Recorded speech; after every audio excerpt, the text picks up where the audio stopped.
All right, hello and welcome to my channel. My name's Jeff, and today in this episode we are going to be playing a piece from Hal Leonard's Essential Elements for Jazz Ensemble for the Trombone. Today we will be working on example 9, Swingin' the Scale, found on page 6 in the book. Also on a side note, if you are interested in picking up your own copy of this book, I will leave a link below in the description of the video. Okay, so here's the example that we will be focusing on for this video. Starting from the very left, you will see that we are using bass clef notation and will be playing in 4/4 time in the key of B flat at 80 beats per minute. Okay, so now focus on this part here, which identifies the value of a pair of eighth notes. Usually in the case for jazz music, you don't play straight eighth notes like you would normally hear in classical music.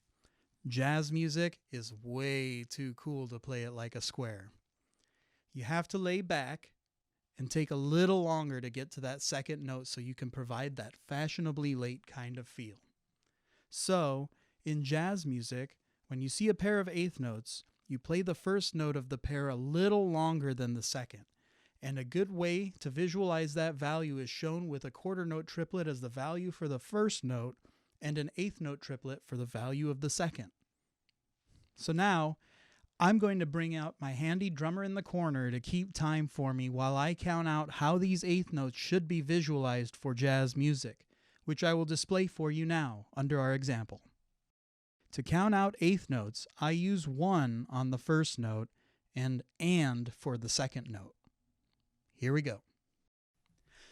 1 and 2 and 3 and 4 and 1 and 2 and 3 and 4 and 1 and 2 and 3 and 4 and 1 and 2 and 3 and 4. 1 and 2 and 3 and 4 and 1 and 2 and 3 and 4 and 1 and 2 and 3 and 4 and 1 and 2 and 3 and 4.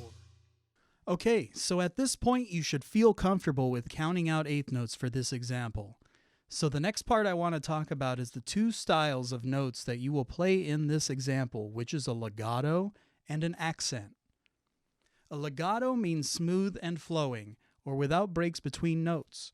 What that means is that you must connect the note being played legato to the next note with little to no separation in between. A good word to represent a note played legato is do. Also a handy tip, when writing a legato to sheet music, there are two ways you may see this, either this one shown here or this one shown right next to it. Both are perfectly acceptable ways of communicating legato to the musician.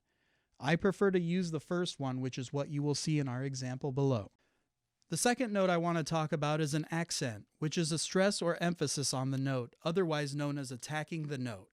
When you accent a note, try to put extra power behind the note and make it stand out from a regularly played note.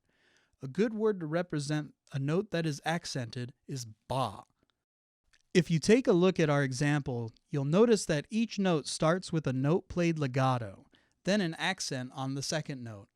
I'm now going to apply the words we've learned to each note based on if they are a note played legato or accented. Also at this time, let's bring back our drummer in the corner to help keep us in time as we put everything together to play this example. And remember that we are also the cool cats of jazz, so don't be a square and lay back those eighth notes. Here we go.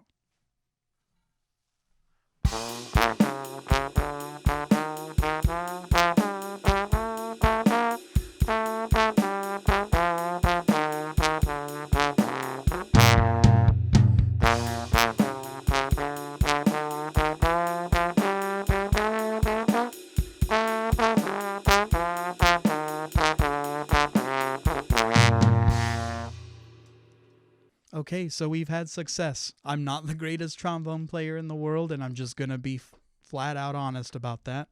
So I want to say thank you so much for watching, and I hope you learned something from this video.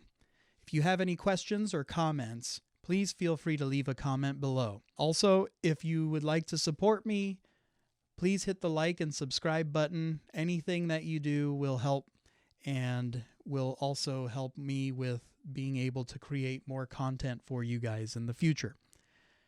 And until next time, I will see you later. Thanks again. Bye.